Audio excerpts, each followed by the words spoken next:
con una magnitud, y ahorita vamos a platicar sobre ese tema, una magnitud de 9, causó destrucción por tsunami y causó poca destrucción por las aceleraciones, es decir, fueron pocos los edificios dañados en Japón, derivado de la vibración del sismo, no así los daños por el tsunami, que ya hemos estado repasando también algunos aspectos. Sin embargo, algo que debemos ver, esta imagen es Haití, es un artista haitiano, preparó esta imagen, pues que nos muestra varias cosas. En un primer momento, la destrucción de activos, particularmente vemos inmuebles, viviendas, casas pequeñas. Ese sismo causó destrucción también en las instalaciones de gobierno. El Palacio de Gobierno sufrió graves daños. Hubo personas que murieron y quedaron atrapadas en el Palacio de Gobierno de Haití. Y bueno, todo lo demás que viene acompañado en cuanto a la pérdida de vidas, heridos, daños a escuelas, a infraestructura de transporte y el sufrimiento humano. Pero lo curioso de esto es que el sismo de Haití pues fue poco superior a los 7 en comparación de los 9, de la magnitud 9 de Japón. Es probable que un sismo similar a este en Japón hubiera causado menos daño. Por lo tanto, un evento es peligroso en la medida en la que somos vulnerables. Y nuevamente tenemos el ejemplo de lo que estamos viviendo de la pandemia, en el que las personas para quienes el virus es peligroso son aquellas que tienen defensas y condiciones de salud más precarias. En cambio, se ha descubierto, he escuchado algunas noticias recientemente y leído algo de eso, que hay personas que tienen una inmunidad innata, que nacen con esa inmunidad y que el virus pues simplemente no les afecta. Por lo tanto, para esas personas que tienen esas características singulares, es muy interesante saber que para ellos el virus SARS-CoV-2 no representa un peligro. Y insisto mucho en esto porque el análisis de los peligros resulta más sensible para las comunidades más vulnerables. Yo no puedo imaginar qué hubiera ocurrido en Haití, en Puerto Príncipe y en toda esta región de la isla si hubiera ocurrido un sismo con magnitud 9. Si unos 7, miren ustedes la devastación y el sufrimiento que provocó. Entonces, con esa idea en mente, les quiero recordar que el propósito de nuestra materia es estudiar los peligros, es decir, la capacidad destructiva que tiene la naturaleza y la actividad humana, o una combinación de ambos. Y que nos interesa estudiar el peligro porque es el pivote, es el punto de inicio para el análisis del riesgo de desastre, que hemos dicho son daños y pérdidas que podrían ocurrir en un futuro, por la presencia de este peligro que tiene una intensidad, un área de afectación y, por supuesto, una frecuencia que hace que se repita cada determinado tiempo. Dentro del área de afectación de nuestro peligro hay muchos bienes, hay objetos, hay cosas que tienen un valor para nosotros y que denominamos sistema expuesto. El sistema expuesto puede ser de la dimensión social, que no está adherido al territorio, o de la dimensión territorial, que se encuentra adherido al territorio. El valor de los bienes expuestos lo podemos expresar en términos de dinero, es decir, el valor económico del sistema expuesto.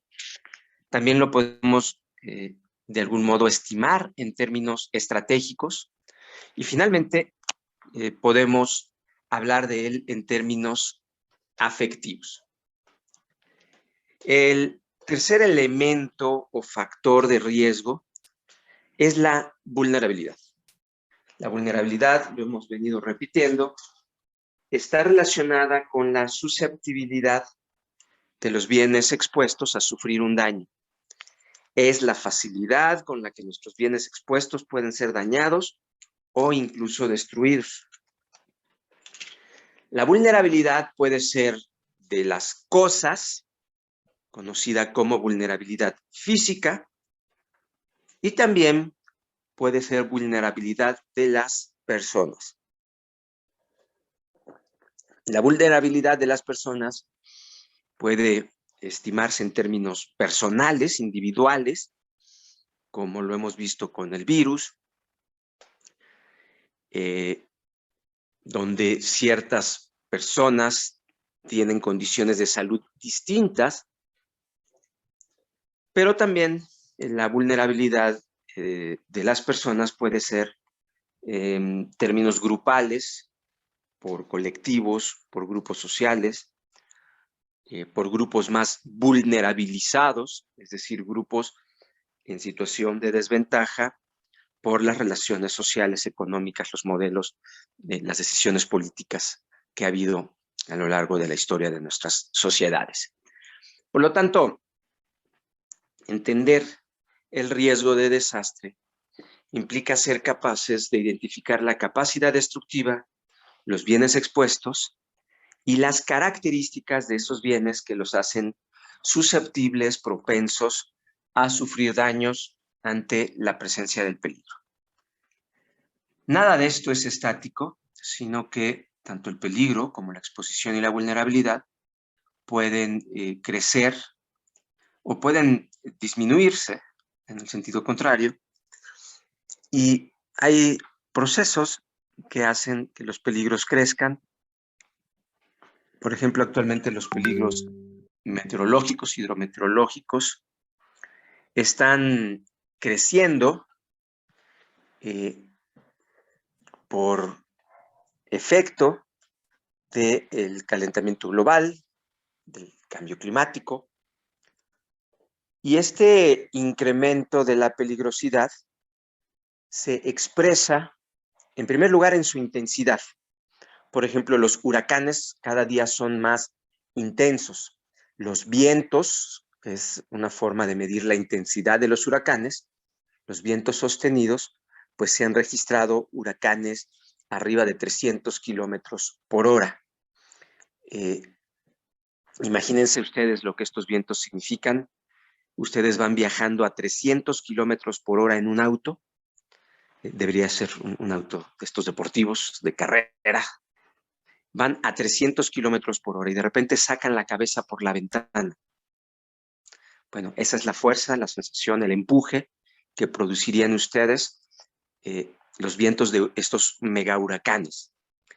Entonces, ¿qué está pasando con el peligro por huracán? Pues el peligro por viento se ha incrementado. Otro aspecto es que los huracanes, según algunos estudios, llegan cada vez más al norte, es decir, viajan a latitudes superiores, y eso hace que el área de afectación de los huracanes se esté modificando. Y finalmente, la frecuencia. Los eventos intensos poco a poco comienzan a ser cada vez más frecuentes. Por lo tanto, cambio climático está modificando los peligros en su intensidad, en sus áreas de afectación y en su frecuencia. En los tres componentes del peligro por viento se están viendo alteradas las variables del peligro por viento huracanado, ¿no? Entonces, lo que quiero dar a entender aquí para ustedes es que tenemos que estar atentos también a estos procesos que amplifican, que modifican el riesgo en cualquiera de sus componentes: peligro, exposición o vulnerabilidad. Esto lo podemos transformar en modelos matemáticos, es decir, le podemos dar valores numéricos y obtener resultados ya sea de índices o resultados de daños y pérdidas en términos económicos. El riesgo es, por tanto, un conjunto de daños y pérdidas que ocurren de manera simultánea en una parte importante o en toda una comunidad y que son el resultado de que haya bienes valiosos que estén además vulnerables y expuestos en las áreas o dentro de las áreas de afectación de ciertos peligros o capacidades destructivas. Entonces, ¿qué es un peligro? Pues es una capacidad destructiva que resulta de un fenómeno natural, de un fenómeno humano o de una combinación entre lo natural y lo humano.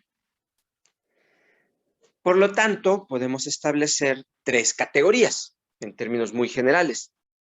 Los peligros naturales, como los volcanes, los sismos, los tsunamis, en los cuales el ser humano no puede intervenir, no hay forma en la que podamos cambiar el comportamiento de estos fenómenos. También están los antrópicos, que son 100% humanos, como los resultantes de el movimiento de grandes conglomerados de personas, o como las tecnologías, fallas tecnológicas, o por otro lado, las explosiones, fugas tóxicas, radiaciones de calor derivadas de sustancias químico peligrosas, ¿no? Entonces, estos podríamos decir que son los fenómenos antrópicos. También existen otros fenómenos que son una combinación entre la naturaleza y la actividad del ser humano. Son los peligros socionaturales. Y estos peligros socionaturales son estas combinaciones. Ejemplos: las inundaciones. La caída de lluvia, pues es un fenómeno natural, aunque ya hemos visto, y lo veremos más adelante, que cambio climático o isla de calor pueden alterar el comportamiento de las inundaciones. También hemos visto, y lo analizaremos a lo largo de esta materia, que la inestabilidad de laderas es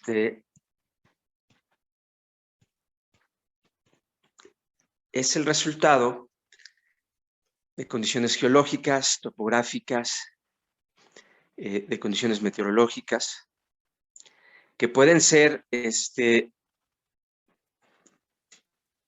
potenciadas por actos humanos como la deforestación, como la modificación de taludes, el corte de taludes y laderas.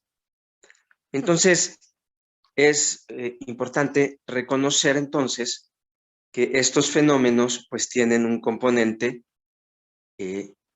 derivado de las condiciones naturales, pero que también es potenciado, amplificado por la actividad del ser humano.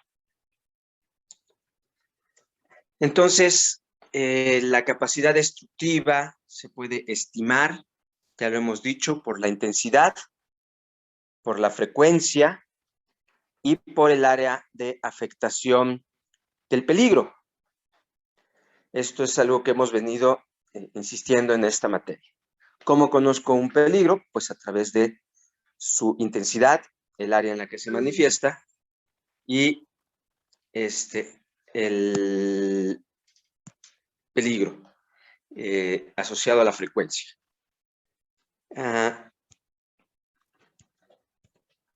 Otro elemento que no debemos perder de vista en esta parte que vamos a estudiar es el estudio del origen de algunos de estos peligros.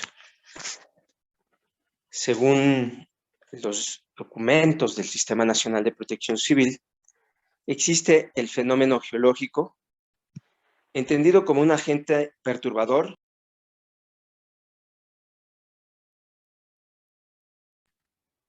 es un agente perturbador que tiene como causa directa las acciones y movimientos de la corteza terrestre.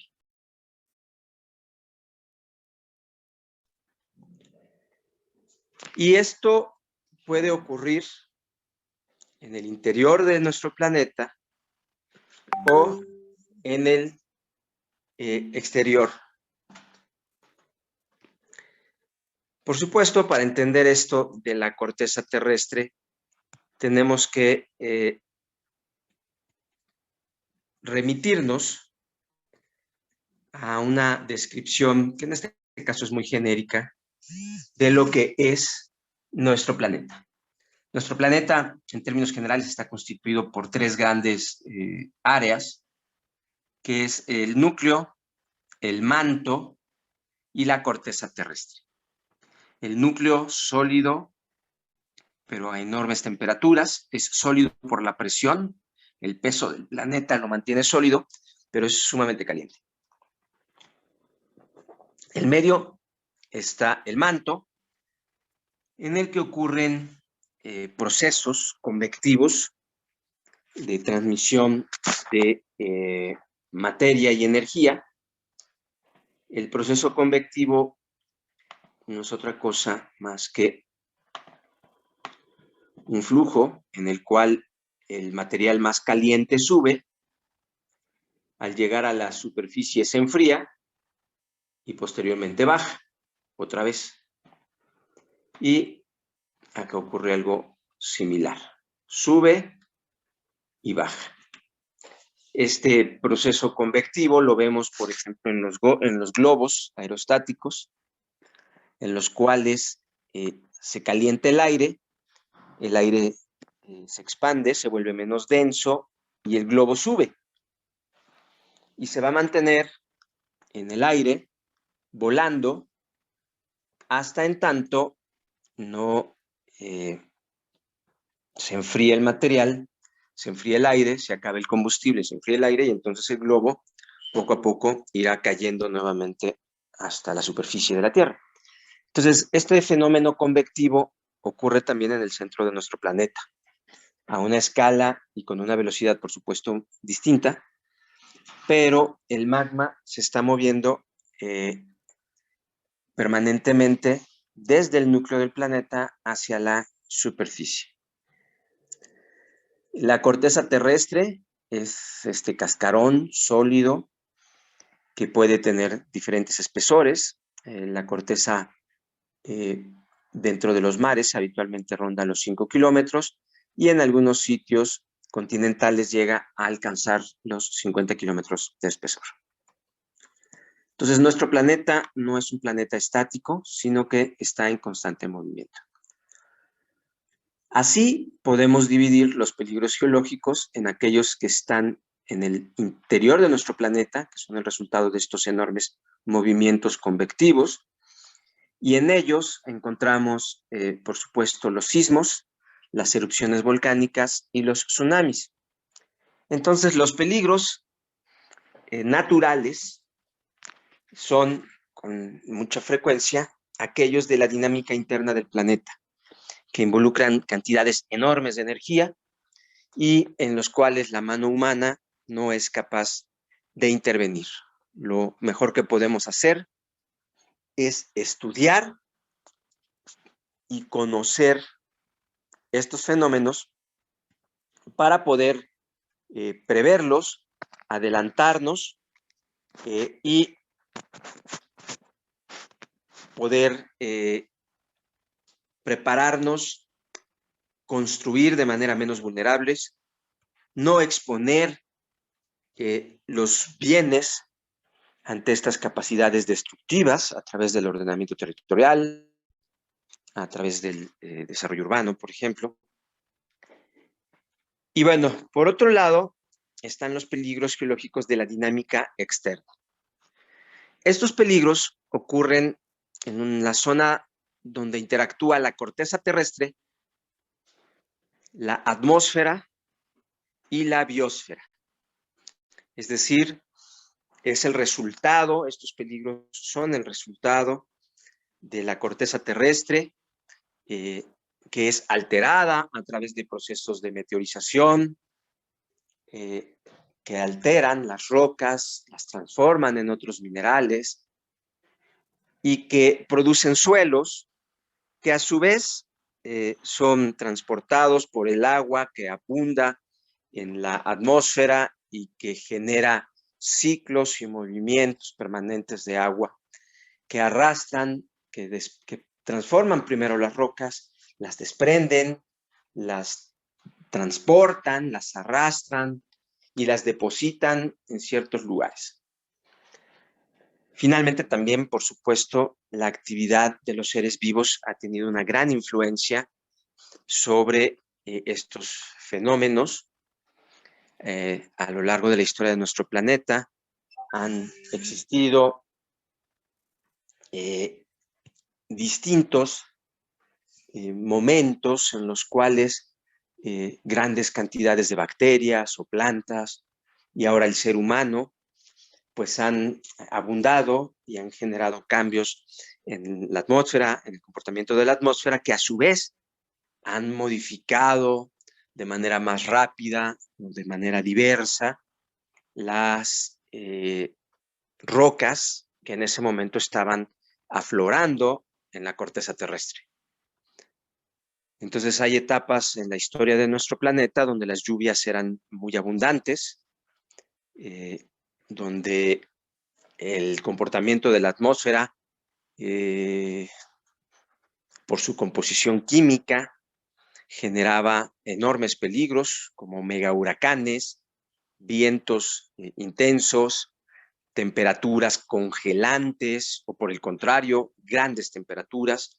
Y todos estos efectos que los cambios en la composición química de la atmósfera han tenido a lo largo de la historia de nuestro planeta, han dejado su huella, han alterado, han tenido su impacto sobre la corteza. Y algunos de estos cambios, repito, han tenido que ver con la presencia de bacterias o de plantas que han alterado la composición química de nuestra atmósfera. Entonces, los peligros geológicos de la dinámica externa están relacionados con estos elementos principales: la atmósfera, la corteza terrestre y la biosfera.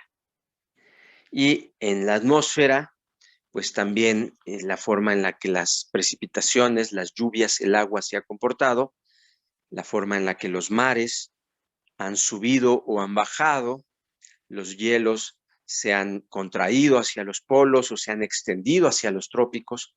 Todos esos elementos han estado presentes para alterar la actual corteza terrestre y dejarnos pues un conjunto de condiciones que pueden generar susceptibilidad a la inestabilidad de laderas, con bloques que caen, rocas que se derrumban, deslizamiento, flujos, estos acompañados por un efecto de la gravedad que genera fuerzas motoras. Y por el otro lado, también en sitios más planos, pues los hundimientos, la subsidencia, agrietamientos, formación de cavidades, colapso de cavidades. Y todos estos procesos pueden ser también detectados. Algunos de ellos pueden ser potenciados o reducidos por la acción humana, es decir, el ser humano puede intervenir para que no sean tan destructivos.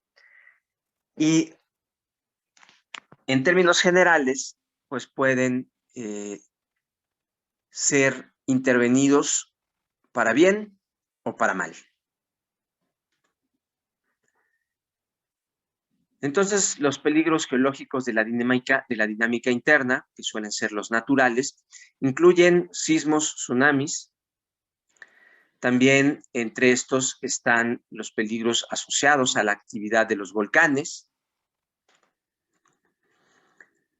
En contraste, los peligros geológicos de la dinámica externa, que relacionan la parte exterior de la corteza terrestre con la atmósfera y la biosfera, incluyen la inestabilidad de laderas, los flujos, caídos, derrumbes.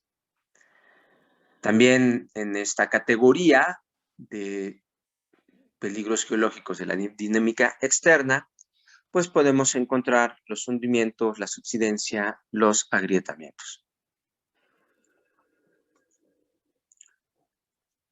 Ahora, veamos un poquito y profundicemos en esta idea de los movimientos convectivos que ocurren dentro de nuestro planeta. Hemos dicho que el interior de nuestro planeta se encuentra caliente y que por lo tanto en algunas zonas el material de la corteza sube. Entonces, esto pues suele ocurrir en las dorsales oceánicas, donde constantemente está subiendo material y este material al subir se enfría y va haciendo crecer la corteza terrestre. Entonces, la corteza terrestre va creciendo día con día con este nuevo material que es aportado.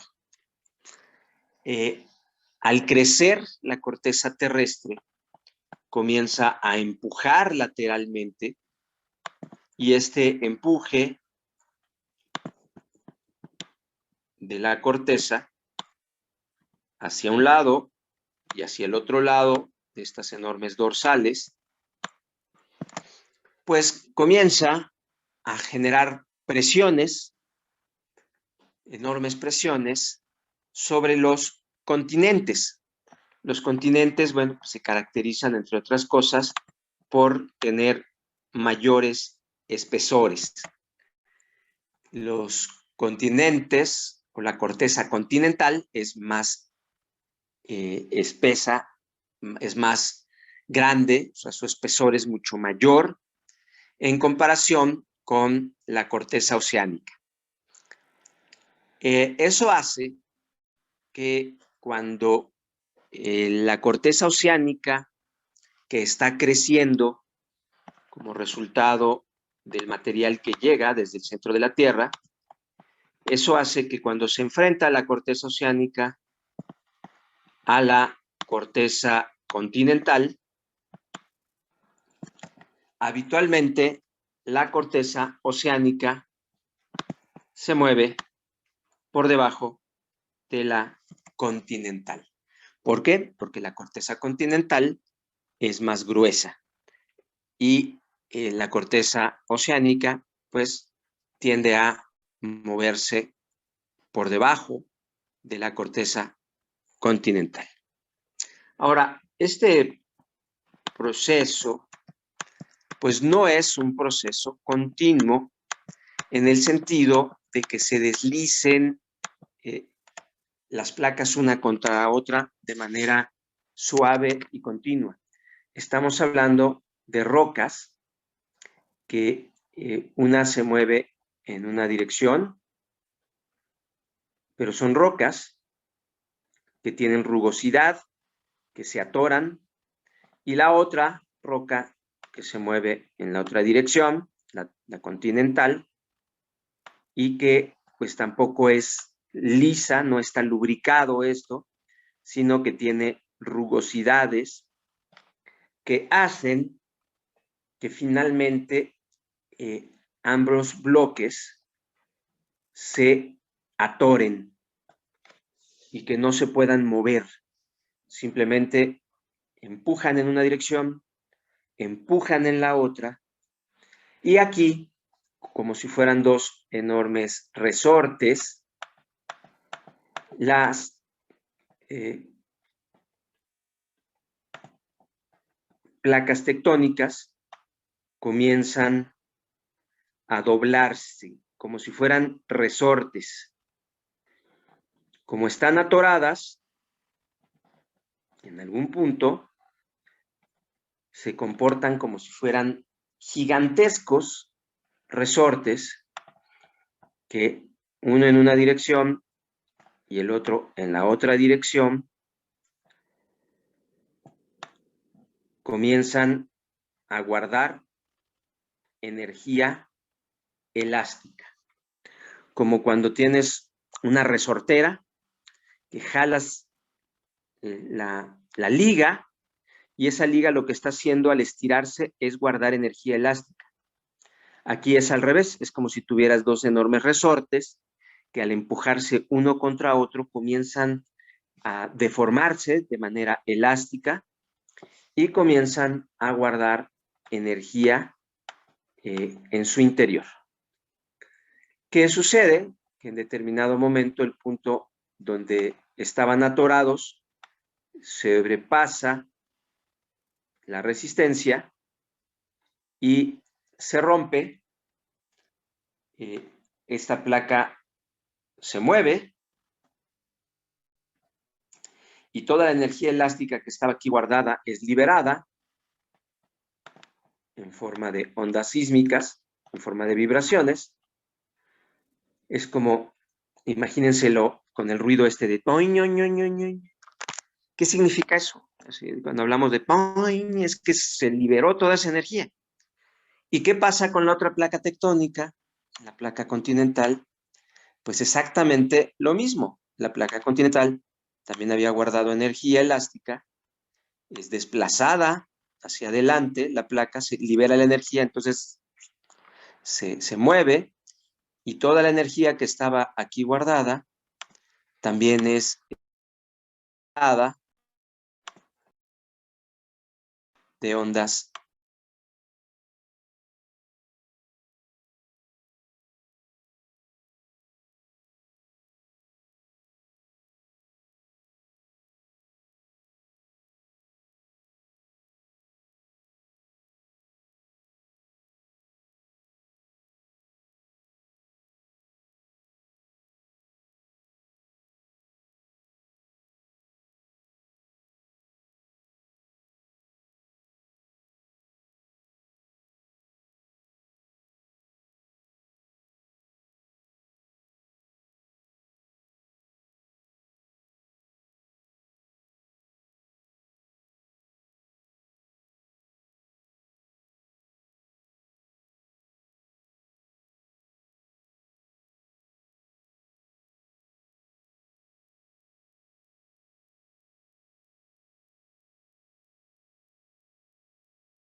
Disculpe, ya no se escucha, profesor.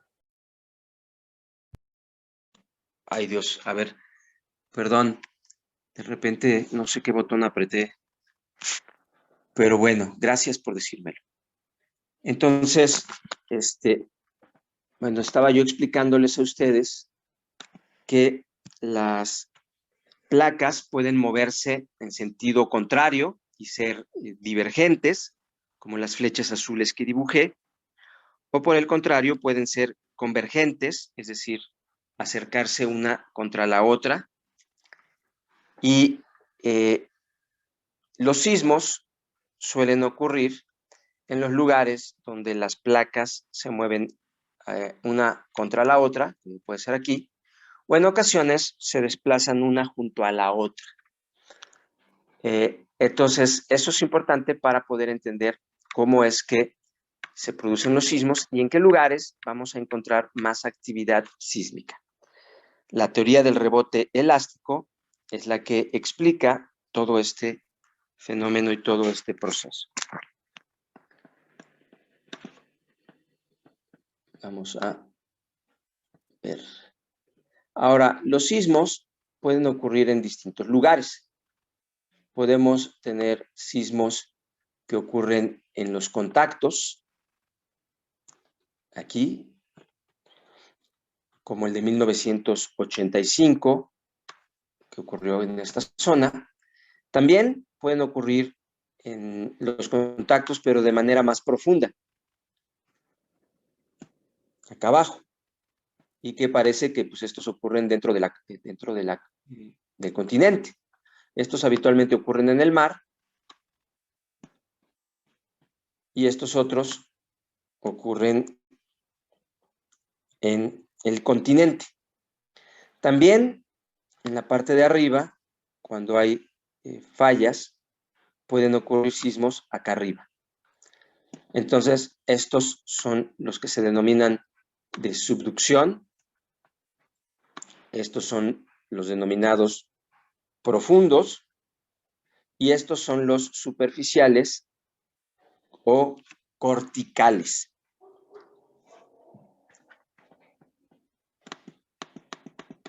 Entonces, como verán, los sismos pues suelen diferenciarse también de acuerdo al lugar en el que ocurre. Vamos a ver brevemente un video.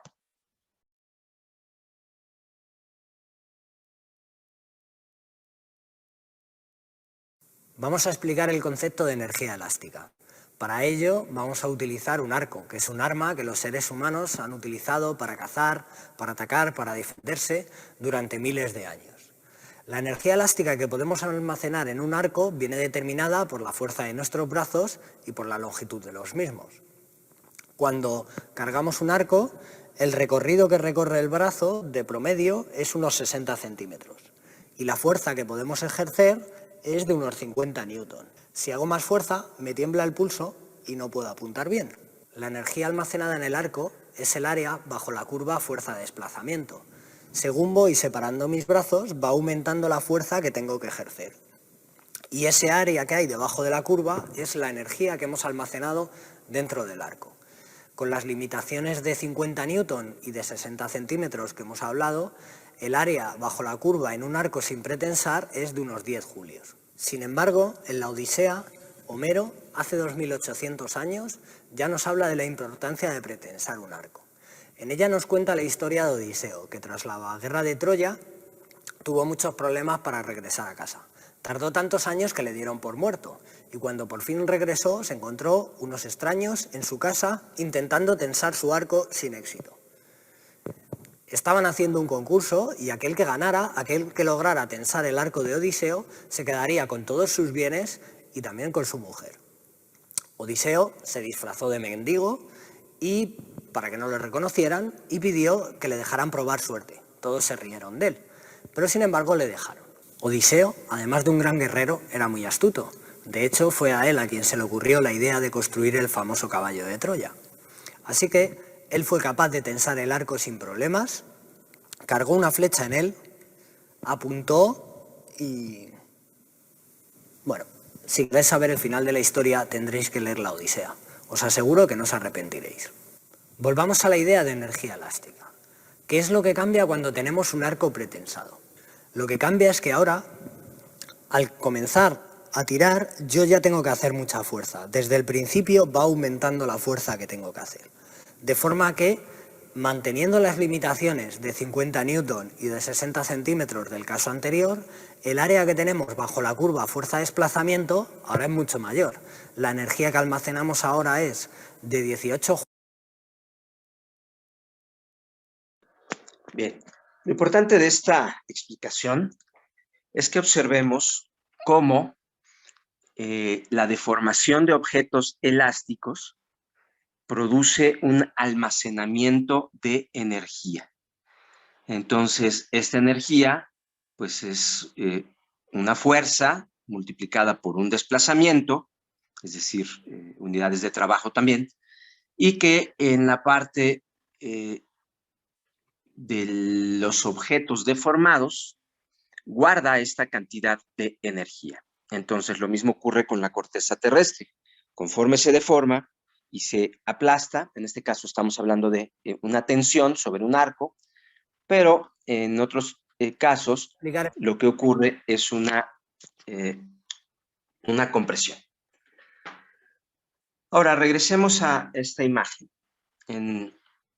Por un lado, lo que sabemos es que las dos placas tectónicas están convergiendo, están empujando una en contra de la otra, y como acabamos de ver, cuando los objetos se deforman, derivado de grandes fuerzas, van guardando energía. Entonces las placas tectónicas se empujan una contra la otra y las fuerzas son gigantescas y poco a poco se van deformando, aunque la deformación es poca en las rocas. En algunos casos este empuje va rompiendo las rocas, las va deformando de manera permanente, pero antes de deformarlas de manera plástica y permanentemente, o de fracturarlas, antes de que eso ocurra, en el rango elástico, van guardando mucha energía. Hasta que en determinado momento, el lugar donde estaban atoradas estas placas cede, es decir, se rompe, se fractura, y la energía es la energía elástica almacenada, es liberada de golpe en forma de ondas sísmicas. Perdón, me regreso aquí un poquito. El lugar donde comienza la ruptura es denominado el foco. Y si nosotros proyectamos en la superficie el punto donde el punto arriba del foco, a ese lugar solemos llamarle el epicentro. Entonces, la energía elástica se va almacenando poco a poco.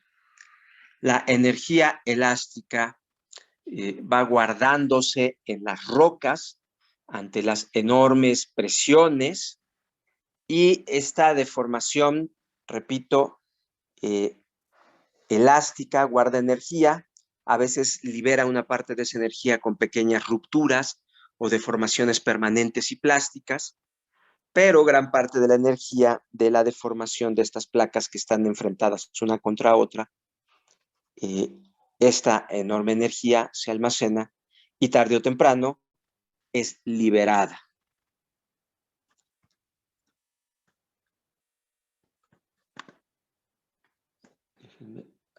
Quitamos esto. Ok. Ahora, existen diferentes formas de medir los sismos. Una de ellas tiene que ver con la magnitud. La magnitud, anteriormente se utilizaba el método de Richter, entonces se decía grados en la escala de Richter, y ahora, bueno, simplemente es la escala de magnitud, ¿no? ¿Qué representa la magnitud? La magnitud es la cantidad de energía liberada en el sismo. La cantidad de energía liberada en un terremoto. El tamaño del foco, ¿qué tan fue un foquitito o fue un foco gigante que abarcó una gran área y que además de que abarcó un área gigante, liberó mucha energía? ¿Qué tan grande fue el área que se movió y liberó su energía? Entonces, la escala de magnitud nos indica la energía liberada, pero esta energía no crece de manera lineal. Lo que ustedes pueden observar también en este gráfico del Museo de los Sismos en Kobe, Japón, es, en primer lugar, de aquí, esta esfera pequeñita, representa la energía liberada en un sismo magnitud 6. Y cualquiera pensaría que un 7 pues es el doble, y no. Un 7 es aproximadamente 32 veces.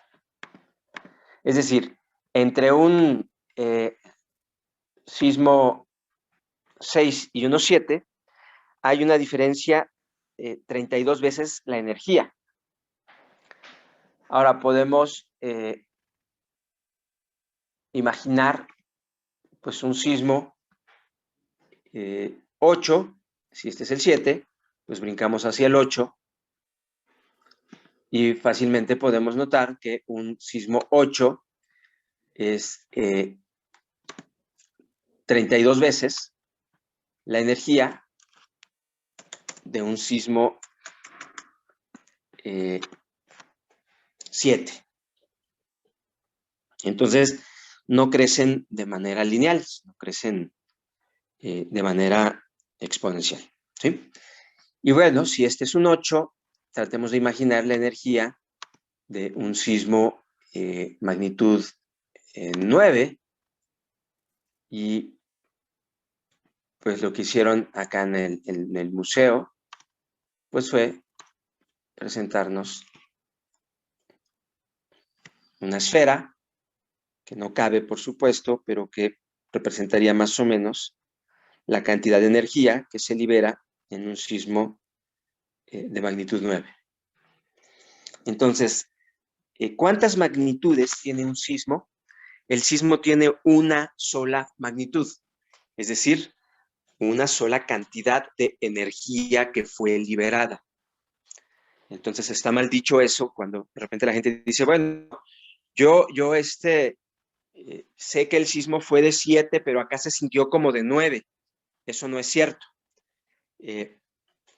¿Por qué? Porque la magnitud siempre es una para cada sismo. La intensidad, esa es la que cambia. La intensidad cambia en función de distintos factores y el primero de ellos es la distancia. Mientras más cerca estás del epicentro o del foco, pues más energía te va a tocar. Si te alejas, te toca, por supuesto, menos energía. Entonces, en términos generales, podemos decir, en este primer acercamiento, que la magnitud de un sismo varía 32 veces cada vez que hay un salto en la magnitud, ¿no?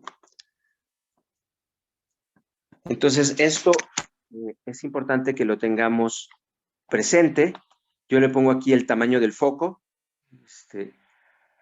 como para ejemplificar y explicar un poquito más esta idea. Entonces, un sismo de magnitud 7 es un foco 32 veces más pequeñito que un 8 en términos de la liberación de la energía. Y hay una relación entre el área de ruptura y la cantidad de energía liberada. Ahorita lo vamos a ver también. Entonces, esta es la escala de magnitud que representa la energía que fue liberada. Y bueno, la imagen, repito, es del sismo, el Museo de los Sismos en Kobe, en Japón. Ahora, este gráfico que vemos aquí es del Instituto de Geofísica de la UNAM, es el Pacífico Sur mexicano, y lo que nos muestra, en primer lugar, son todos los sismos de subducción que han ocurrido. Esta no está actualizada y ahorita la podemos actualizar, pero pues todos estos que están aquí son los sismos que ocurren en el contacto entre la placa oceánica de Cocos y de la placa de Rivera. Es decir, aquí está esta plaquita, que es la placa de Rivera, y esta es la placa de Cocos. Entonces, en este contacto entre la placa del Pacífico, que es esta otra de acá, y la placa y las placas de Coco y de Rivera. Entonces, en ese contacto ocurren muchos sismos de subducción, que son habitualmente los más frecuentes. y destructivos en nuestro país. Ahora, existen zonas donde no han ocurrido sismos recientes. Una de ellas es esta parte de aquí, denominada la brecha de Guerrero. Ahí no han ocurrido sismos en más de 100 años. Y de acuerdo a lo que hemos venido platicando, pues todos los días empuja la placa de Cocos, y aquí vemos aproximadamente 5.9 centímetros por año. Acá se mueve 5.3. Entonces, esto se mueve más de 5 centímetros por año. Una parte podría estar generando pequeños sismos, muy pequeñitos por fractura de las placas, por deformación plástica de las rocas, y que la energía se esté liberando poco a poco, o por pequeños desplazamientos que están ocurriendo entre las placas. Pero otra importante cantidad se está guardando en las rocas como energía elástica. Por tanto, se asume que en estos lugares podría estarse acumulando cantidades muy importantes de energía. Otro sitio similar en esta imagen se veía aquí. Y si ustedes hacen una revisión de cuál es la zona donde ocurrió el sismo del 7 de septiembre del año 2017, pues es más o menos aquí, ¿no? Entonces, esta brecha de algún modo ha liberado parte de la energía.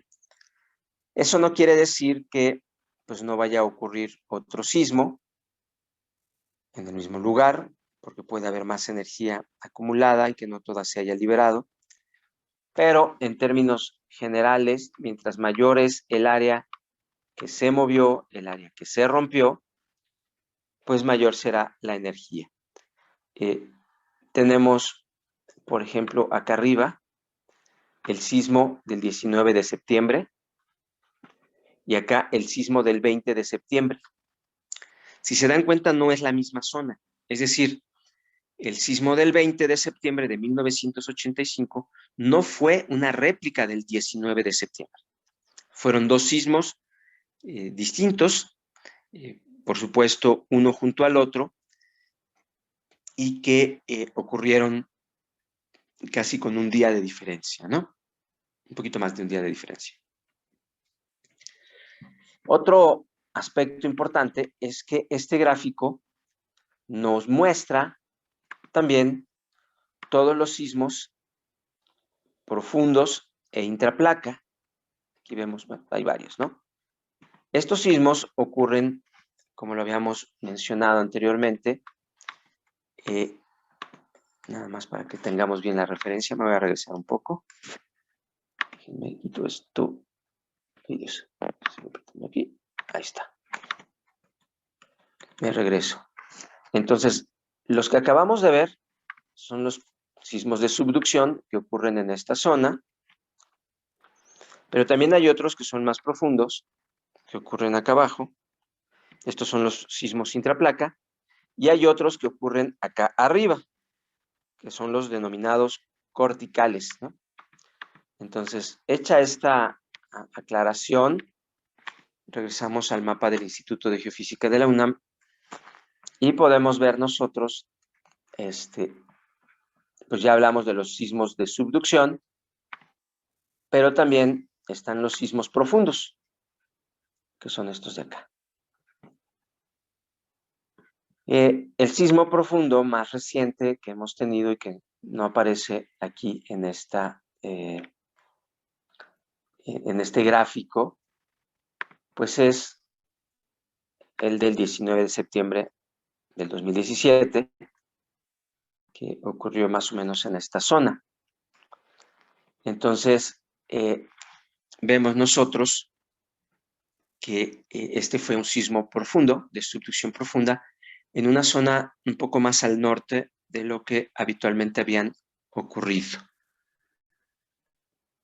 Finalmente, existen otros sismos que son los conocidos como sismos superficiales, los sismos corticales, que pues son sismos que ocurren por fallas, perdón, como este de acá, que ocurrió en 1912 en Acambay, el Graben de Acambay. También tenemos el sismo de 1920 en esta zona, que fue un sismo sumamente destructivo por los deslizamientos de laderas. La cantidad de deslizamientos provocó muchos muertos, y bueno, acá tenemos de 1959, ¿no? Entonces, hay sismos de subducción, sismos profundos y sismos corticales, de acuerdo a esta clasificación elaborada por los especialistas del Instituto de Geofísica de la Universidad Nacional Autónoma de México. Algo que debemos tomar en cuenta es que hay estudios importantes que nos muestran que han ocurrido sismos o megaterremotos en México antes, y que, pues, si ya ocurrieron alguna vez, podrían repetirse. Entonces, quiero mostrarles a ustedes un estudio del sismo conocido como el sismo de San Sixto, que prácticamente rompió toda esta zona. De acuerdo a estudios del doctor Gerardo Suárez, quien fue titular del Instituto de Geofísica de la UNAM, en 1787, el 28 de marzo, ocurrió un enorme terremoto. Con datos históricos de registros de la zona, pero también recientemente con datos de depósitos. ¿Qué es lo que han hecho? Han estudiado en algunas zonas los depósitos de sedimentos de playas en estas zonas para encontrar pequeñas capas de arena que pudieran estar asociadas a tsunamis. Y entre otras cosas, han encontrado que para estas fechas hay estratos muy importantes. Entonces, lo que han hecho es, con los datos históricos, también con los datos de la paleotsunaminología, es decir, el estudio de depósitos de tsunamis, han llegado a estimar que este temblor pudo alcanzar una magnitud de 8.6, que es un megaterremoto que, si se repitiera, pues seguramente podría causarnos grandes daños.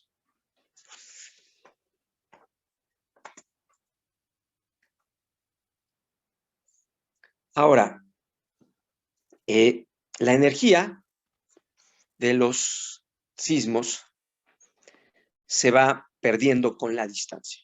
Es decir, la cantidad de energía que nos toca, si tú estás cerca del epicentro, si tú estuvieras cerca del epicentro, es decir, por aquí, en esta modelación, si tú estuvieras aquí en este sismo, que es una representación de lo que podría ocurrir con el sismo de la brecha de Guerrero, si la brecha de Guerrero liberara su energía. Si tú estuvieras aquí, vemos que te tocaría mucha energía. En este caso está representada en aceleraciones, en unidades de aceleración, gales. El gal es la unidad de aceleración. Entonces aquí tú recibirías entre 401 y 450 gales. Para que nos demos una idea, uno de los registros en Ciudad de México, en 1985, en la Secretaría de Comunicaciones y Transportes, alcanzó más o menos 180 gales. Entonces, la cantidad de energía, en este caso, el peligro representado en unidades de aceleración, aquí podría ser hasta de 450 gales. En la medida en la que nos vamos alejando, la cantidad de energía va disminuyendo. ¿Por qué ocurre esa situación? Aquí estamos hablando de 200 o 250 gales. ¿Por qué ocurre eso? Tratemos de imaginar que la energía se mueve como si fueran ondas en el agua. Ay, pues esto quedó muy feo, pero a ver, va de nuevo. Entonces la energía se mueve como si fueran ondas en el agua. Son círculos, en este caso pues son esferas, concéntricos que se van alejando del sitio donde cayó la roca. Por ejemplo, lanzamos una piedra y se van alejando. Entonces, pueden ustedes observar que cuando se aleja, el círculo crece. Y por lo tanto, si nosotros hiciéramos unos rayos para representar la cantidad de energía, déjenme ver, utilizar este color. Aquí vemos que cada rayo pues abarca un área más o menos pequeña. Pero cuando nos vamos al siguiente círculo, pues vemos que el área de cada rayo pues está creciendo. Entonces el área entre los rayos, aquí verán ustedes, creció. Pero la energía es la misma. ¿Qué significa esto? Que por área, por metro cuadrado, nos toca menos energía en la medida en la que se va alejando nuestra posición del epicentro. Mientras más lejos del epicentro estamos, nos toca menos energía. A esto se le denomina la atenuación geométrica. Con la distancia crece el área. Aquí lo podemos ver en este punto. Observen ustedes este círculo, más o menos. No es exacto porque hay cambios también en la geometría y en la geología, pero traten ustedes de observar cómo es más o menos concéntrico. Y por lo tanto, conforme nos vamos alejando, la cantidad de energía disminuye porque el área también está creciendo, ¿no? Entonces, esto es lo que en esencia se determina o se denomina la atenuación geométrica.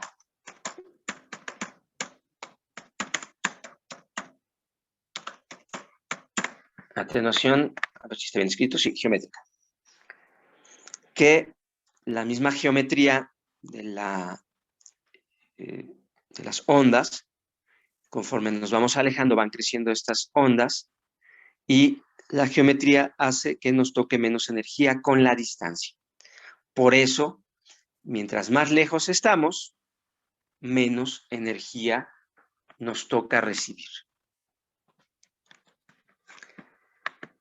Ahora, esta es una modelación elaborada por el doctor Mario Ordaz, del Instituto de Ingeniería de la UNAM, entiendo yo, y que, bueno, se subió al Atlas Nacional de Riesgos para efecto de hacer algunos análisis y cálculos. Veamos otro video. Oh my God! This is a bad idea to be on this boat.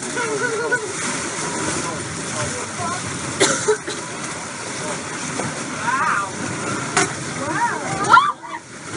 I just don't want my phone to get wet. I don't care about my life. I don't care about my life. I care about my phone. Oh my God! Oh, you're recording this, right? Oh! Oh my gosh! On the end of the 1985 thing. Yeah, but yeah, that's a crazy thing. That's why I'm amazed. Holy shit! That is why I'm amazed. This is the most interesting thing that's happened. This is surreal. This is fucking surreal. It's amazing. Oh my God! But it's surreal. What are the odds? I was like, what the fuck?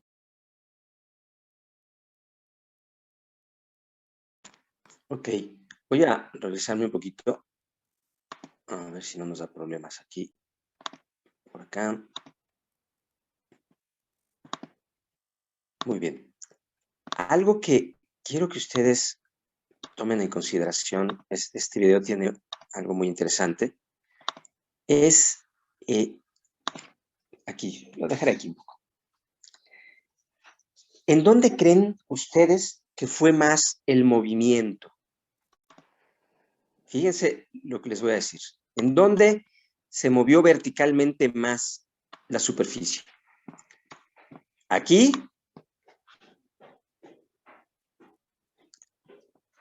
¿Acá por la orilla? ¿O acá en el suelo? Es evidente que el mayor movimiento ocurrió dentro del agua y que este movimiento se amplificó justamente por el agua. En comparación con el suelo, con la chinampa que está ahí a un lado, y lo vemos claramente, el video es muy ilustrativo, el movimiento vertical es más grande dentro del agua que en el suelo. Vamos a regresar. Ok, entonces veamos nuevamente el video. Oh my god. This is a bad idea to be on this boat.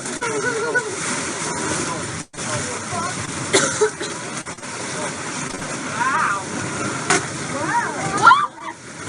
I just don't want my phone to get wet. I don't care about my life. I don't care about my life. I just care about my phone. Oh my god. Look, you're recording this, right? Oh. Bien, regresé un poco el video acá para que pensemos ahora en cuestión. Ya vimos que el desplazamiento, el movimiento aquí fue mucho mayor que acá en la chinampa, ¿ok? Ahora, el segundo factor que quiero que consideremos es el tiempo. Acá el tiempo duró, el movimiento duró seguramente varios minutos. Se siguió moviendo, se siguió balanceando el agua por varios minutos. En cambio acá, el movimiento terminó el sismo y posiblemente un par de minutos, porque es un suelo muy blando, de todas maneras, el de la chinampa, pues después de un cierto tiempo, el movimiento se detuvo. Entonces, vemos aquí que el sismo duró más en los sitios donde había mucha agua, en los sitios llenos de agua. En el agua duró mucho más el sismo. En cambio, del lado donde había más sólido, donde estaba más rígido el suelo, el sismo duró menos. En la zona inundada, el movimiento vertical y el horizontal seguramente también, por supuesto, el movimiento horizontal y vertical son mayores dentro del agua. En cambio, en la parte sólida, el movimiento es menor, del orden de centímetros, ¿no? Y acá vemos que pudo haber alcanzado en algunos puntos hasta 1 metro el desplazamiento dentro del agua. Ahora traten ustedes de suponer que a esta agua le empezamos a echar tierra y le ponemos mucha tierra hasta que literalmente todo esto lo convertimos en un lodo. ¿Ok? Seguramente con ese cambio el desplazamiento ya no sería tan grande. Tal vez sería así. Y el tiempo que duraría el sismo aquí, pues tal vez ya no sería tan extenso, pero podría llegar acá, si esto fuera lodo.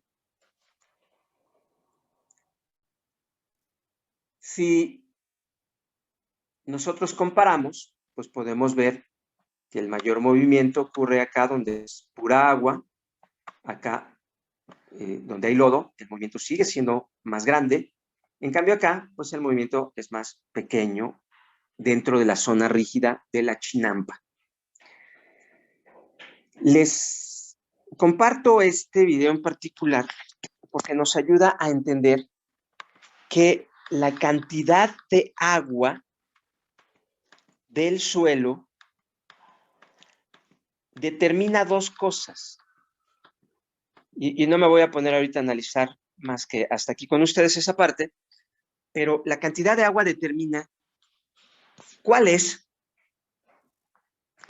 la amplitud del movimiento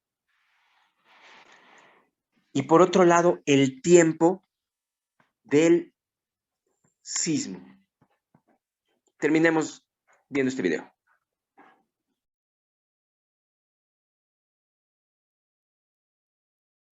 It's a bad idea to be on this boat.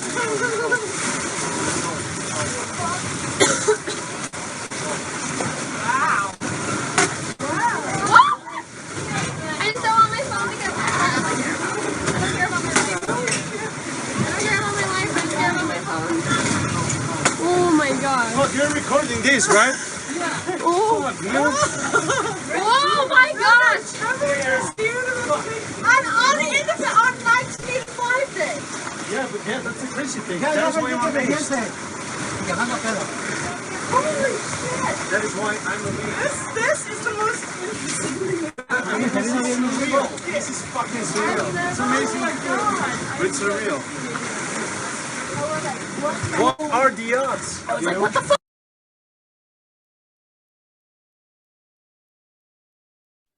Ok, entonces, en la Ciudad de México vivimos dentro de un antiguo lago que ha sido desecado, pero los depósitos, el suelo por debajo de nuestros pies, sigue siendo lodo, siguen siendo arcillas con enormes cantidades de agua que provocan dos cosas: que el movimiento sea mayor y el tiempo de duración también se incremente. Y este esquema nos ayuda a entender dos cosas. La primera, del lado izquierdo, vemos una imagen que trata de representar la atenuación geométrica. Imagínense que ese es un foco. Si tú estás cerca del foco, recibes mucha energía. Entonces, ¿de qué depende la intensidad del sismo? En primer lugar, depende de la magnitud. Si la magnitud es grande, es decir, si se liberó mucha energía, pues la intensidad, la forma en la que tú vas a sentir el sismo, pues va a ser grande también. El otro aspecto es que mientras más cerca estás del epicentro o del foco, más energía recibes.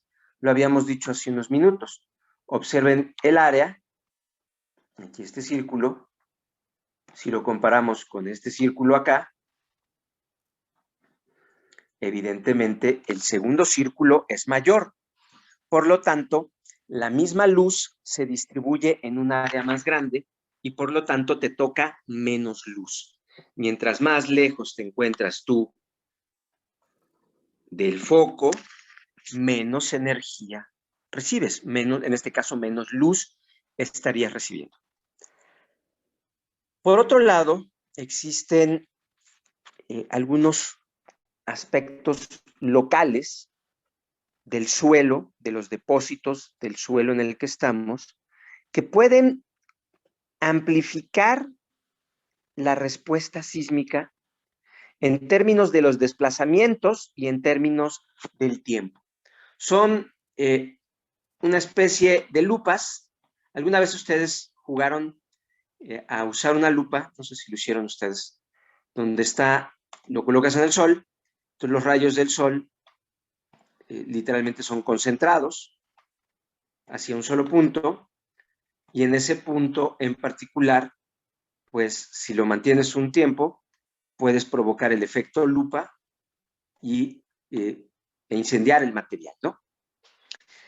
Entonces, esta idea de que de repente la energía que está siendo radiada podría ser atrapada y podría ser, provocar una amplificación de la respuesta, se ejemplifica un poquito con este efecto lupa.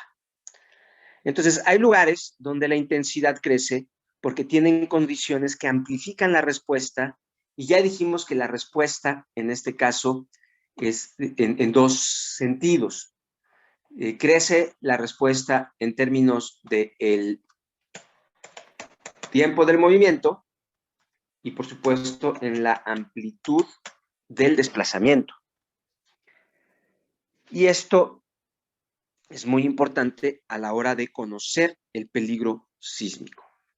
Para comprender nosotros el peligro sísmico, tenemos que saber cuántos sismos han ocurrido anteriormente en la región, en la zona. Estos sismos no solamente hay que conocerlos en términos de su magnitud, sino que también debemos saber la magnitud y la distancia al punto que queremos estudiar. Si yo quiero estudiar mi casa, entonces imagínense que esto de aquí es mi casa, y yo quiero hacer un estudio de peligro sísmico, pues tengo que ver cuántos sismos han ocurrido, de qué magnitud y a qué distancia.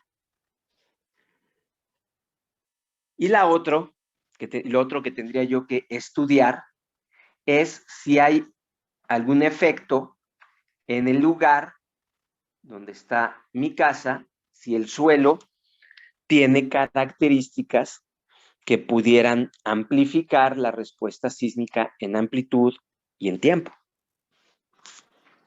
Y a eso se le llama efecto de el sitio, efectos de sitio. Entonces, primero tengo que contar con datos del pasado. Los datos del pasado son cuántos sismos han ocurrido, dónde son los epicentros, de qué magnitud fueron. Y a qué distancia están, por supuesto. Mido la distancia entre los epicentros y puedo hacer un cálculo de la atenuación para saber cómo es que ese sismo se pudo haber sentido en el lugar, en mi casa, ¿no? Después de ver este tema geométrico de todos los catálogos de sismos disponibles, recuerden, aquí hay un problema. ¿Cuál es el problema? ¿Qué tan grande es tu ventana de observación al pasado? Acuérdense del efecto del pavo. Si tu ventana es pequeña, pues podrías perder de vista algunos eventos destructivos. Si tu ventana es grande, pues seguramente podrás tener más conocimiento de estos eventos, ¿no? Por lo tanto, te asomas al pasado, buscas los catálogos, ves epicentro, magnitud, la distancia al punto donde tú quieres calcular, y a partir de eso puedes imaginarte cuáles fueron todas las aceleraciones que ocurrieron en el lugar que te interesa estudiar. Y después también necesitas conocer el lugar en el que te encuentras para saber si tiene efectos de sitio que amplifiquen la respuesta o que pudieran acumular otro tipo de peligros en ese lugar. ¿Ok? Entonces, en términos generales, para conocer el peligro sísmico de un sitio, nos asomamos al pasado, para ver los sismos, para ver su magnitud, para ver su ubicación y calcular con ecuaciones de atenuación más o menos cuánta energía nos tocaría por ese sismo en el lugar que estamos estudiando. Adicionalmente, después de asomarnos al pasado y tratar de calcular más o menos cuánta energía trajo ese sismo al lugar de estudio, buscaremos en el suelo también para saber si existe algún efecto amplificador de la respuesta, un efecto que pudiera amplificar el movimiento y el tiempo del sismo en determinado lugar. Por tanto, aquí empezamos a diferenciar dos cosas. La magnitud del sismo es una sola. La magnitud de un sismo siempre va a ser la misma y única y representa la energía liberada. La intensidad, en comparación con la magnitud, la intensidad es cómo se sintió el sismo en un determinado lugar. En mi casa o en tu casa, ¿cómo se sintió? ¿De qué depende eso? Primero, de la distancia al epicentro, de la magnitud, es decir, de la cantidad de energía que se liberó en ese sismo en particular. Y en segundo lugar, del tipo de suelo y de las características del subsuelo en tu casa y en mi casa. Por lo tanto, ¿se sintió igual en todos los lugares? No. ¿Se movió igual el mismo desplazamiento vertical y horizontal en todos los lugares? La respuesta es no tampoco. ¿Cuánto duró el terremoto? Pues aquí tal vez 1 minuto y allá tal vez 2 minutos. Dentro del agua tal vez duró 5 minutos, ahí en Xochimilco. Y en la Chinampa tal vez duró 2 minutos. Pero si nos vamos a la escuela en San Lorenzo Tezonco, que es un suelo rígido, pues posiblemente ahí duró 1 minuto el sismo. Mientras más duro es el suelo, menos tiempo dura el movimiento también, en términos generales. Por lo tanto, quiero nada más que tengan bien preciso que el peligro sísmico es una representación de la capacidad destructiva de un conjunto de terremotos que han ocurrido históricamente alrededor de un sitio determinado. Que el peligro está limitado por la ventana de observación. Y entonces tú podrías decirme, bueno, a ver, ¿cuántos registros, desde cuándo tiene registro México? ¿No? Pues yo te puedo decir que desde 1910 tenemos registros sísmicos, instrumentos para medir sismos. Por lo tanto, nuestra ventana es pequeñita. Y entonces tú dirás, ¿y cómo es que hay quienes me dan el peligro para los 500 años de periodo de retorno? Bueno, lo que se hace en estos casos es tu ventana, que puede ser pequeñita, la extiendes a partir de algunos trucos matemáticos y probabilísticos. Extiendes tu ventana, artificialmente, por supuesto. Entonces, dado que nuestra ventana es pequeña, para poder imaginarnos la intensidad, pues utilizamos esa ventana y la alargamos matemáticamente. Y por supuesto, mientras más grande es tu ventana de observación, siempre va a ser mejor la precisión del peligro. ¿Ok? Entonces, ¿cómo se representa el peligro? Pues vamos a representarlo a partir de todos los sismos que han ocurrido. En algunos casos vamos a estirar nuestra ventana para imaginarnos probabilísticamente más terremotos de los que han ocurrido. Y también vamos a utilizar los datos del suelo del lugar. Vamos a determinar si el suelo es rígido, si no es rígido, si podría amplificar o no. Esto se puede hacer utilizando datos de otros lugares y decir, bueno, pues mi suelo es lacustre y pues tiene estas características. O por el contrario, también podemos pues hacer mediciones en el lugar y ver con vibración ambiental cómo se comporta el suelo en distintos lugares. Entonces podemos, a partir de la geología, si son depósitos lacustres, si son arenas sueltas, veremos algunos otros aspectos que tienen que ver con los depósitos sueltos, pero en términos generales, el peligro lo vamos a conocer por los catálogos de sismos de la región, con atenuación geométrica, y estiramos nuestra ventana matemáticamente, con eso podemos conocer los peligros, más la amplificación que pudiera ocurrir o resultar del tipo de suelo. Y a ese estudio, donde se miden vibraciones, en el lugar se colocan puntitos, muchos puntitos, se hace una cuadrícula para tener muchos puntitos y poder medir, junto con algunos datos geológicos, y con eso se logra hacer lo que se denominan los estudios de microsonificación sísmica. Los estudios de microsonificación sísmica ayudan para poder determinar cómo podrían ser las aceleraciones en determinado sitio.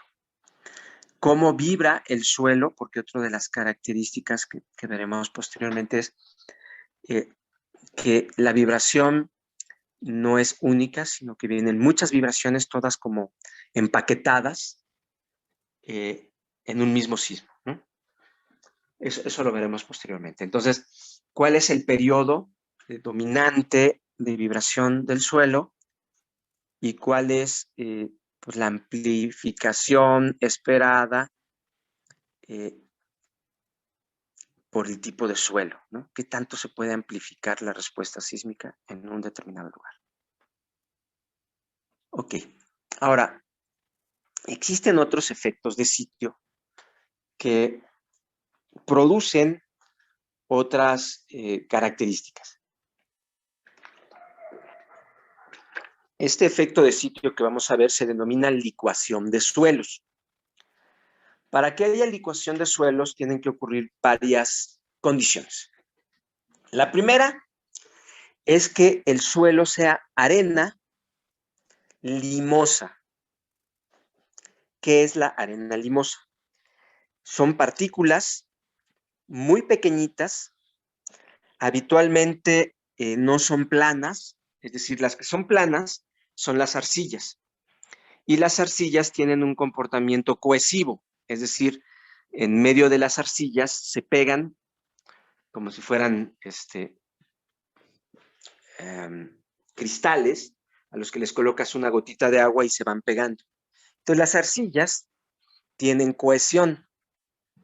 En contraste, los limos son igual de pequeñitos, pero no manifiestan efectos de cohesión. Entonces, la licuación de suelos ocurre en materiales poco cohesivos y muy poco cementados. Es decir, en medio de las partículas no hay arcillas que las peguen y tampoco hay cementantes que las adhieran, que las mantengan ahí unidas. Entonces, lo primero que tenemos que entender es, donde hay arenitas muy finitas, puede haber licuación. Un segundo aspecto es que en medio de estas partículas debe de haber agua. Me regreso acá tantito antes de explicar eso. Cuando nosotros colocamos un peso arriba de estos suelos, lo que ocurre es que ese peso se va transmitiendo al suelo. Es decir, este edificio transmite su peso Y esta partícula le transmite a esta otra partícula a través de este contacto. Y esta otra partícula le transmite a través de este contacto y a través de este contacto y a través de este contacto. Entonces, todos los contactos van distribuyendo el peso. Entonces, el peso del edificio se transmite a través de estos pequeñísimos contactos. Entonces, los contactos son muy importantes. Este tipo de suelo lo que va a hacer es que el peso se va a transmitir a través de este contacto y así sucesivamente cada una de estas partículas va transmitiendo el peso a través de todos los contactos que tiene con otras pequeñas partículas de arena o de limo. Ahora, para que ocurra licuación de suelos tiene que haber otra condición. Y esa condición es que el suelo esté lleno de agua. Es decir, que los huecos, los poros, los intersticios del suelo estén llenos de agua. Esto puede ocurrir, por ejemplo, en una playa, ¿no? Esta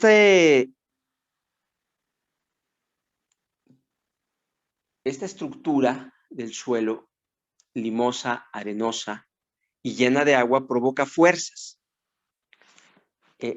Esta fuerza que estaba tratando de transmitir el peso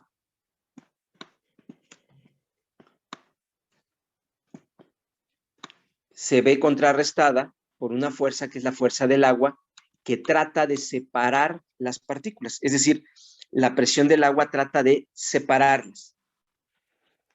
Por lo tanto, la transmisión del peso se vuelve menos sencilla. ¿Qué ocurre cuando empieza el terremoto? Aquí tenemos el suelo, arenoso, limoso, saturado. Arriba, imagínense que es el registro de un sismo. Empieza el terremoto. Lo que ocurre es que la presión en el agua crece. Y al crecer la presión en el agua, las pequeñas partículas se separan. Regreso acá. La carga se transmite por los contactos. El agua produce presión que trata de separar las partículas. Cuando viene el sismo, la presión del agua crece y las partículas se separan. Por lo tanto, el suelo se convierte en una especie de arena movediza. Una vez que pasa el sismo, cuando está ocurriendo el sismo, las partículas, el agua separa las partículas, la presión del agua separa las partículas, y cuando pasa el sismo, los edificios comienzan a hundirse en un suelo que perdió la capacidad de cargar los edificios porque se convirtió en una especie de arena movediza. ¿Qué sucede cuando termina el terremoto? Pues las partículas, por la vibración, comienzan a acomodarse mejor. Si se dan cuenta, en la primera, en el momento número 1 de esta representación, aquí en el 1, las partículas están un poco desordenadas. Acá, en el 2, el material empieza a separarse por la presión del agua que produce el sismo dentro del agua. Pero cuando llegas al punto 3, las partículas quedaron mejor acomodaditas. La vibración las acomodó mejor. La superficie del suelo bajó. Es decir, acá, ¿dónde estaba la superficie en un principio? Estaba acá arriba. Pero acá la superficie quedó más abajo. ¿Y qué emergió? Sale agua. Observen, esto de acá arriba literalmente es agua. Por lo tanto, cuando hay licuación de suelos, algunas estructuras suelen moverse durante el sismo y hundirse, y posteriormente el agua sale a la superficie, empieza a fluir agua a la superficie porque el suelo quedó mejor acomodado y el agua, bueno, pues queda arriba. Entonces, aquí vemos el efecto de la licuación. Esto es en el Valle de Mexicali, el sismo del 2004, y vemos varias cosas, ¿no? La primera es que vibra, el agua trata de subir y sale por esa especie como de volcancitos, se forman esa especie de cráteres, donde la gente a veces se espanta porque ve inundado y luego ve esos cráteres y piensa que van a salir volcanes por ahí. Pero no, esto no se debe a actividad volcánica. Esto se debe a que las arenas y los limos se acomodaron mejor y la superficie quedó inundada. Esto sin mencionar que estructuras en la superficie pues se hunden. Aquí vemos el mismo sismo, pero del lado de los Estados Unidos, como todas estas zonas literalmente se inundaron porque el agua del subsuelo subió, bueno, no subió, realmente el suelo se acomodó mejor, las partículas sólidas quedaron más acomodadas en la parte de abajo y en la parte de arriba quedó un espejo de agua que suele ser difícil de interpretar por las personas que no han estudiado estos fenómenos. ¿Qué se puede hacer para evitar estos problemas? Pues en primer lugar, cimentaciones profundas, es decir, que los edificios no estén sobre los estratos de arenas limosas y saturadas, sino buscar perforar el suelo y colocar, transmitir el peso del edificio hacia una zona más profunda, pero que también no tenga los mismos problemas de susceptibilidad a la licuación. Otra cosa que se puede hacer es inyectar cementantes, si la capa no es muy grande y se puede utilizar y sale más útil hacer eso, pues lo que se hace es, se inyecta cemento con agua a través de unas técnicas de inyección y de movimiento de las arenas, y eso pues lo que va a hacer es adherir las partículas, por lo tanto cuando venga el movimiento sísmico, las partículas de algún modo están cementadas, ¿no? Entonces, lo primero que se tiene que hacer es identificar que estás en un lugar que puede sufrir importantes eventos sísmicos, que además el suelo es arenoso, limoso y está saturado de agua. Por lo tanto, puedes imaginarte que aquí van a ocurrir efectos de licuación de suelos. Veamos un video al respecto. 太多的地下水会产生什么问题呢？来，我们做个简单的实验。这边有一个透明的玻璃箱子，我们在里头呢倒进些许的水。现在我们把水倒到这个透明的玻璃箱子里头。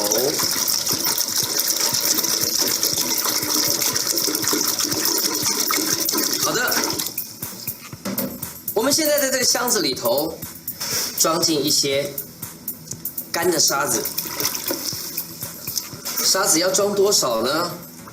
也不用太多，大概是刚好能够盖住这个水的表面就可以了。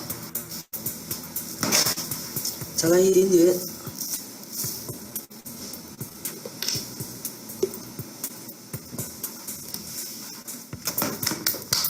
OK 了，现在我们用肉眼从 En este punto hay una arena suelta y llena de agua. Uy, ya me equivoqué. Bueno, va de nuevo. 太多的地下水会产生什么问题呢？来，我们做个简单的实验。这边有一个透明的玻璃箱子，我们在里头呢 recipiente transparente, vamos a poner agua dentro. 现在我们把水倒到这个透明的玻璃箱子里 Ponemos 头 el。agua en el recipiente transparente. Recipiente de vidrio 好的 transparente.，我们现在在这个箱子里头 Vamos a 装 poner 进 un 一 poco de 些 arena suelta dentro de la 沙 caja. 子。沙子要装多少呢？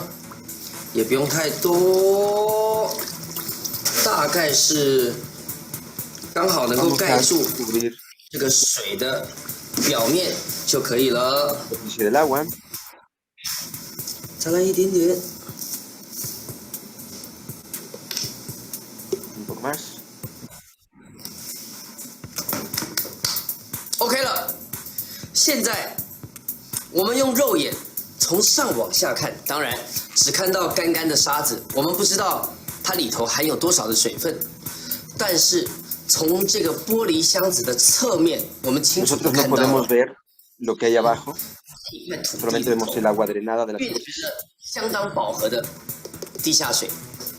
OK， 我们现在试的在这块土地上。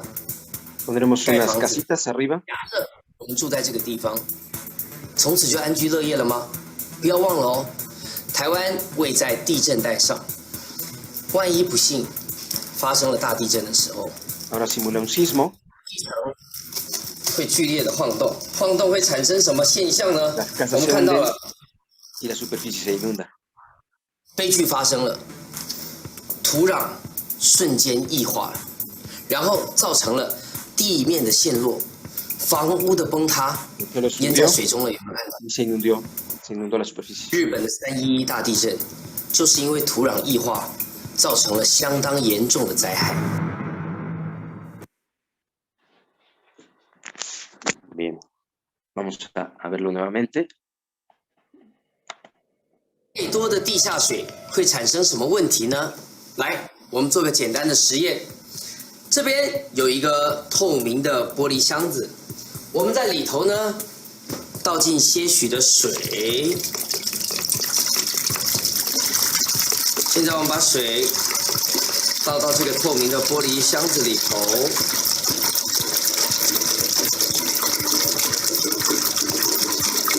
好的，我们现在在这个箱子里头装进一些干的沙子。沙子要装多少呢？也不用太多，大概是刚好能够盖住这个水的表面就可以了。再来一点点。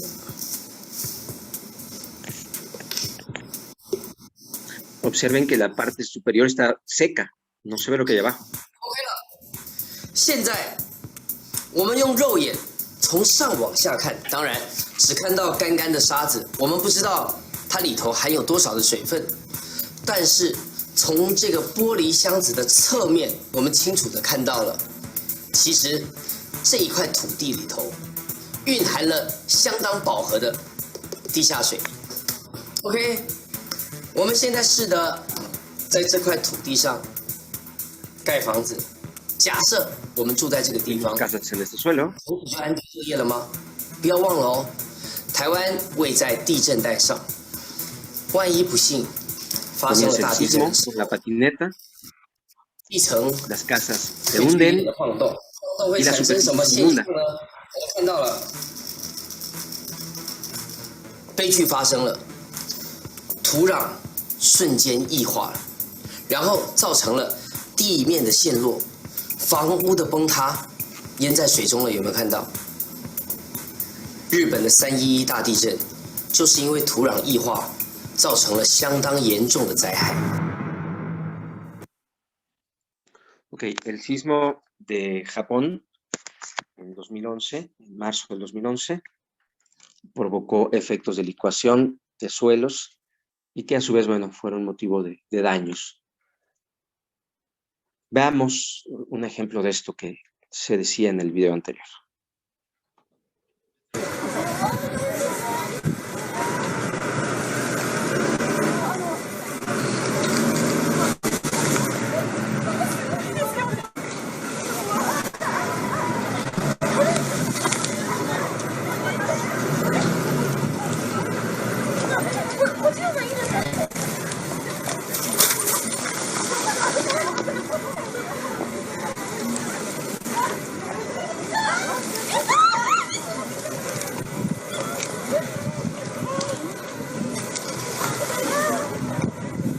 el agua está emergiendo del subsuelo.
Bien, como verán, emerge agua del subsuelo y eso pues causa temor en algunas personas.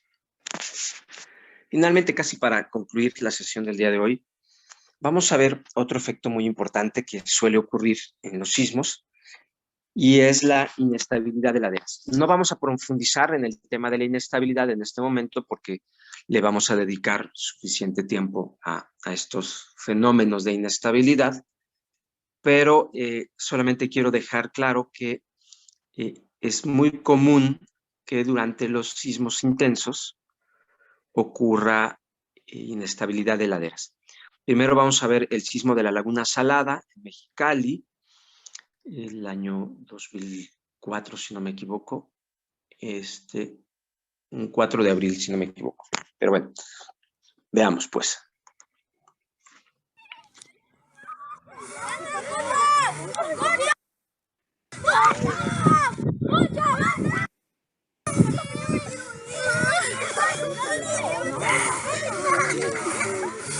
Oye, qué zarra.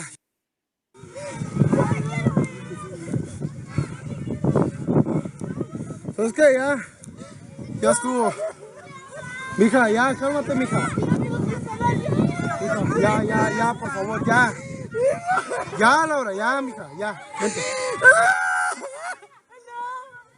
Dani, imagínate, Dani. Ya.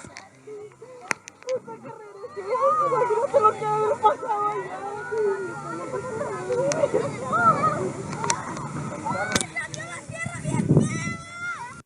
Iban a meter a mi hermana por acá, Dani.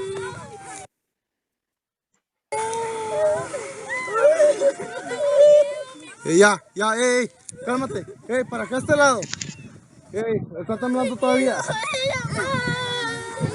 Y van a venir el cerro para acá, pues. Ya van a venir para acá. Pero todavía está, Se siente todavía. Ya me quiero ir, vente, mamá. Ya no vamos a ir ahorita, no me pones peor, Ya estuvo, ya cálmense. Laura, vente para acá.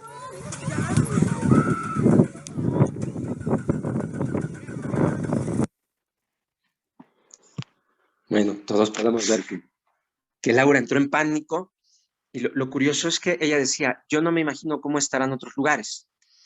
Y lo curioso es que esas imágenes que se ven es más o menos del sitio donde fue el epicentro, en la Laguna Salada, en el Valle de Mexicali. Por lo tanto, las premoniciones de Laura, que estaba muy espantada, no se cumplieron, porque, bueno, sí hubo graves daños en Mexicali y en toda la región del Valle, pero, y particularmente las líneas de agua potable eran un problema importante y las obras de riego de la región sufrieron muchos daños, justamente por licuación de suelos en la zona, pero bueno, no fue la tragedia que se imaginó la pobre Laura del video. Otro ejemplo similar fue en un terremoto también sumamente intenso ocurrido en Nepal, y aquí, en contraste con lo que vimos en el sismo de Mexicali, sí hubo muertos, muchos muertos, justamente por los procesos de inestabilidad de laderas. Debo decir que antes del sismo de 1985, el sismo más letal de México había sido el conocido como sismo de Jalapa. Y esto fue porque al ocurrir el sismo, una de las laderas colapsó, falló, se deslizó hacia un río.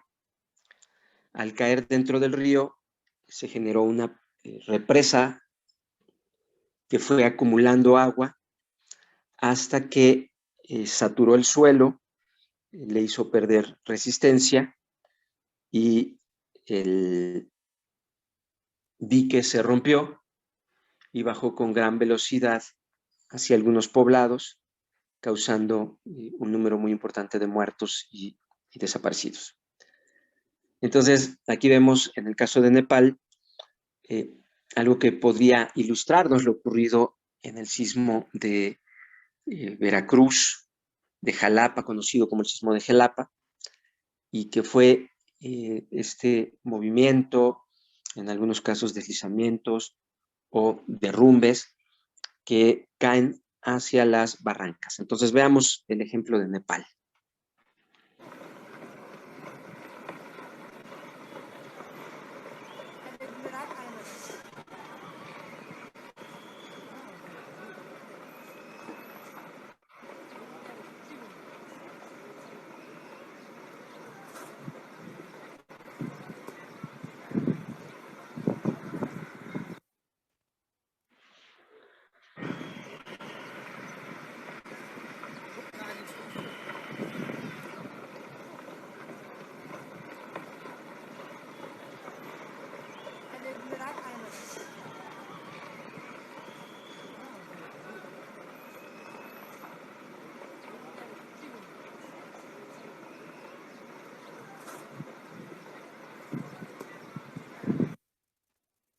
En este caso lo que vemos es un derrumbe de rocas que ocurre en Nepal. Hay que decir algo importante de ese sismo, y es que en esa región no es una placa, los sismos no se producen por la interacción de una placa oceánica con una placa continental.